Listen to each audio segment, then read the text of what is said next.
बहु प्रतीक्षित सुभद्रा योजनार SOP August 15 तारिख में आसीपे। एथिरे किए पाइबे किए पाइबेनी तार स्पष्ट चित्र मध्य रहिबो। सुभद्रा योजना पई आधार कार्ड ही यथेष्ट हेबो बोली खबर मिली।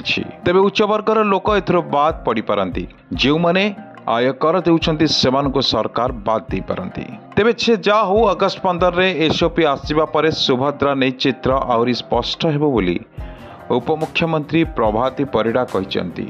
सुभद्रा योजना हेउची बीजेपी सरकार महिला मानक पई एक बहु भल योजना, जोथि पई आज बीजेपी सरकार को महिला माने भोट देइथिबा जणा पड़िछि।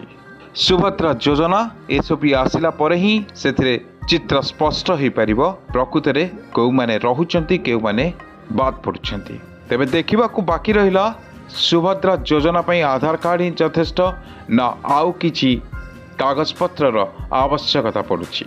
ब्यूरो रिपोर्ट न्यूज 16 ओडिया खबर।